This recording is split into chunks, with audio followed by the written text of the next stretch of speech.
Good morning. I'm Glenn Strong from Canton, Ohio. Please tell us where you stand on the global warming debate, or where your managers at General Re stand. In particular, perhaps you can give us your thoughts on the science of global warming and how serious you believe it is, and whether warming is actually more harmful than helpful. Thank you. Well, I believe the odds are good that it is serious. I'm not enough of a scientist. I can't say that with 100% certainty or 90% certainty, but I think that there's enough evidence that it would be very foolish to say that it's 100% certain or 90% certain that it isn't a problem. And since if it is a problem, it's a problem that once it manifests itself to a very significant degree, it's a little too late to do something about it. In other words, you really have to build the ark before the rains come in this case. I think if you make a mistake in terms of a social decision, you should, what I call, err on the side of the planet. In other words, you should build a margin of safety into your thinking about the future of the only planet we've got 100 years from now. So I think I take it seriously. In terms of our own businesses, you mentioned General Re. Gen Re writes way less business that would be subject to the annual increments in global warming where it would have an effect on their results than the reinsurance division of National Indemnity, where we write far more of the catastrophe business. It's not going to affect, in any measurable degree at all, excess casualty insurance, property insurance. You're thinking much more of whether it's going to produce atmospheric changes that change materially the probabilities of really of catastrophes, both their frequency and their intensity. In my own mind, and in the minds of the people that run National Indemnity's reinsurance division, we think the exposure goes up every year because of what's going on in the atmosphere, even though we don't understand very well what goes on in the atmosphere. And the relationship between damage caused and the causal factors is not linear at all. I mean, it can be explosive.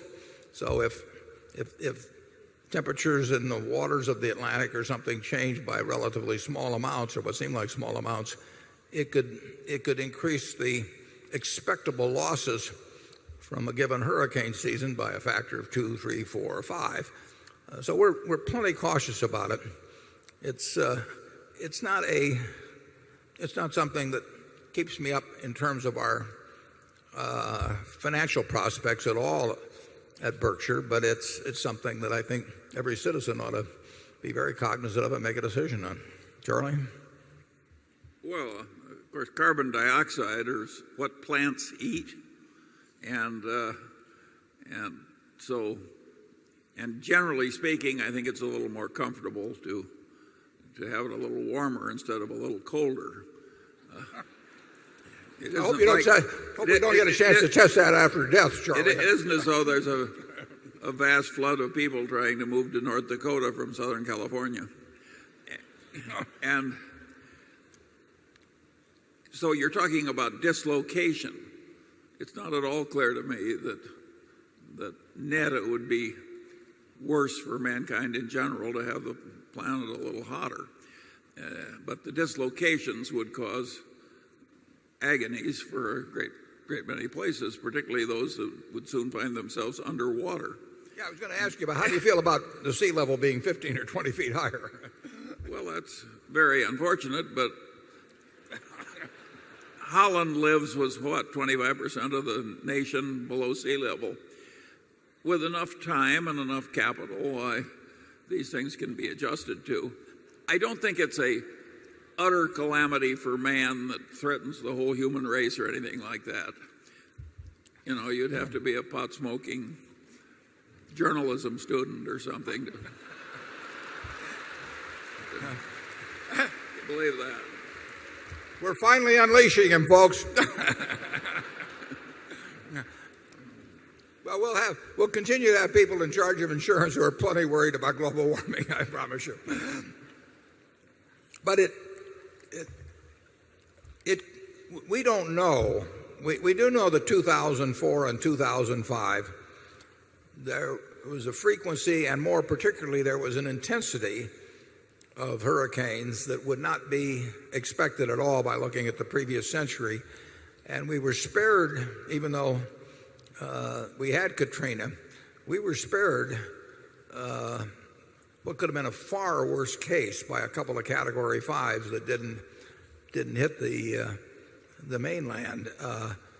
So I do not regard Katrina as being anywhere near a worst case scenario. And like I say, I don't know how much of that, I don't know whether the water is a half a degree or 1 degree Fahrenheit warmer than 30 years ago. But I don't know, and I don't know all the factors that go into hurricanes. I mean, I know that, obviously the water temperature, contributes to energy and all that sort of, but there could be 50 variables. All I know is on balance, I think they're probably getting more negative for us, and I know we ought to be very careful about it, and I know that it would be crazy to write insurance in 2007 at the same rates that it was being written a few years ago in relation to catastrophes. And since we're in the catastrophe business, that is something I think about, and the people that actually write the policies think about it as well. So it's a factor with us.